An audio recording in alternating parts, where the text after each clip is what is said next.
We journey through fiction as a way to come to terms with conditions that reality struggles to grasp, where stories of imagined lands help us to visualize other possible futures that sit outside of the one that all too often feels inescapable. Such stories can transport us. They might be antidotes to an angry and broken world, or sometimes we tell stories to comfort us, to educate us or empower us, to add mystery or to strip it away, to fall in love all over again or to scream with rage.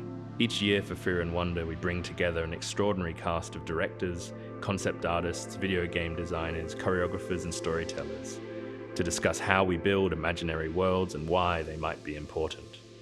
What designers and storytellers, what great storytellers do, are using the most accessible metaphorical framework to express complex ideas in such a way that everyone can understand them simultaneously. Mike Hill's a concept artist who has worked on the world builds for films such as Blade Runner 2049, Terminator New Dawn, the TV series Love, Death and Robots, and games such as Call of Duty Infinite Warfare. Mike tells stories with objects and places and characters, conjuring futures and vicious tomorrows. We tend to believe that people are rational, but they're not actually rational. Our rational brain is built upon a foundation of other components like social emotions and biological stimulus.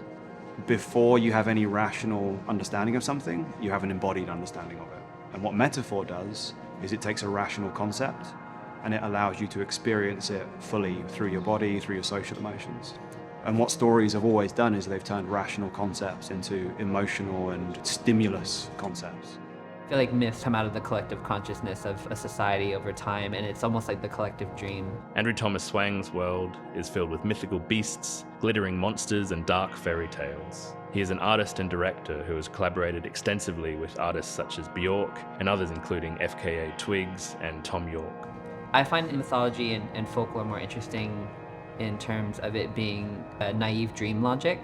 I think those of us who are visual artists or maybe work in media other than written form, many of us are trying to divine ideas out of form. You know, we start making something first and then through that discover what the content is. And I think I'm interested in that process of discovering and unlocking narratives as opposed to what we may think of as a more structural approach to making work or making narratives. And I think myths, in a way, are that process congealed over time.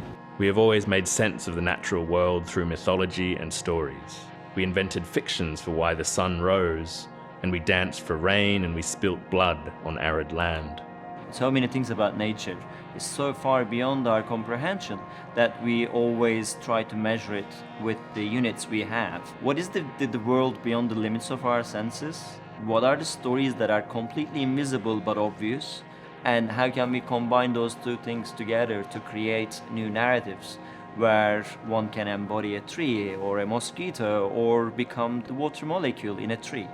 Our perceptions of the world and the way we see ourselves in the world are based upon the metaphorical framework that we use. So, for example, 100 years ago, we would have explained the way the brain works through the concept of steam engines, such as, I'm going to let off some steam, is a part of the idea that there's a pressure building up and then we have a valve to let it out. Whereas in the modern day, we quite often say, well, I'm processing that. But 100 years ago, no one would ever said processing. We see ourselves in the metaphorical framework that we're raised upon. We continue to create myths today. Our uncertain world is a fiction machine, a site in which we pour our stories in an attempt to make sense of it. In collaboration with artists such as Rihanna, St. Vincent, and Stella McCartney, Philippa Price travels the world's weirdness to populate these fringes with color, costume, science, mythology, and fashioned misadventures. I research history a lot. That's where a lot comes from. The kind of beliefs throughout history and what people have believed in, and relating how reality in any point in history, actually when you look back on it 100 years later, even 10 years later, it seems like a mythology. And so I think it kind of creates this like question of, is our reality just a mythology?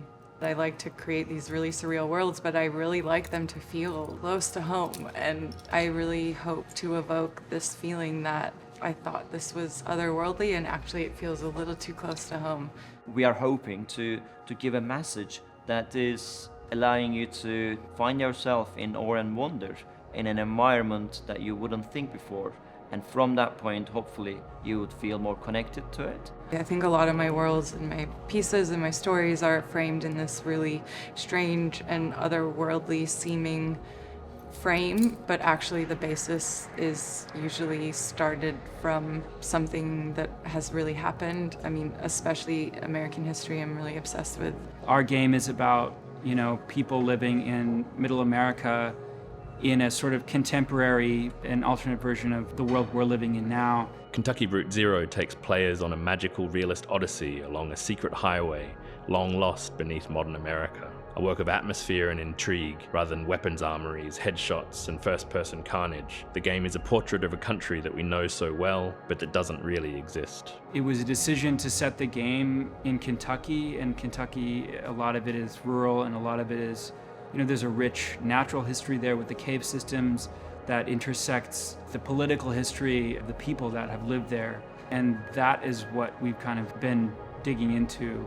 Because the project is so sprawling and, it's something we've been building on for years, it's an interesting challenge to try to continue to tell a story that feels consistent with the one you started telling at the beginning, while also reacting to developments in the world.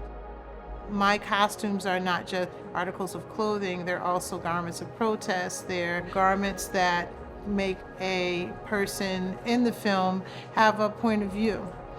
Costume design for Ruth Carter is not about fashion, but rather it's a narrative project, a process of making a political statement about the world through the visual expression of a character within it.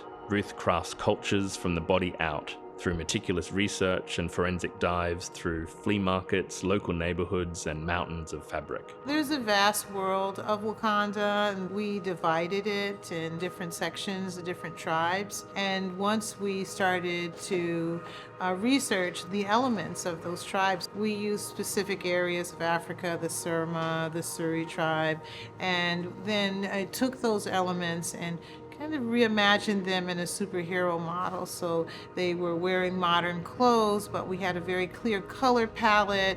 We used some of the same techniques that the ancient world of Africa used to create their costumes, like the stretching of hide, the beadwork, and the style of beadwork, the type of beadwork. All of those added to the texture of Wakanda.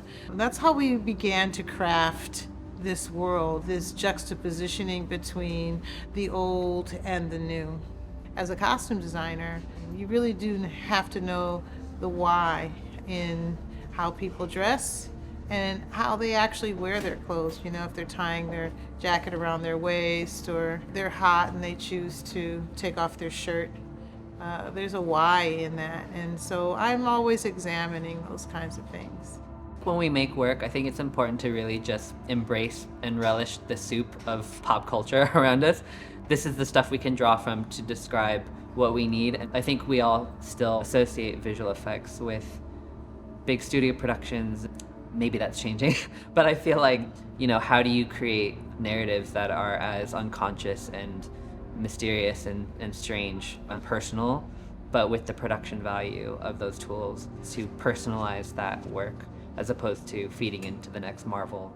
What filmmakers do is they take concepts and they will place them into metaphorical context so that an audience collectively, regardless of culture or age, will go, oh, I get that, I feel that. For example, Spielberg succeeds because he uses a very, very accessible metaphorical framework of visual storytelling, which is why a teenager, a couple in their 30s, and someone in their 80s can all watch Jurassic Park and all at the end of it go, huh, I enjoyed that, because feeling doesn't come from your rational brain. That's a heartfelt thing or a gut.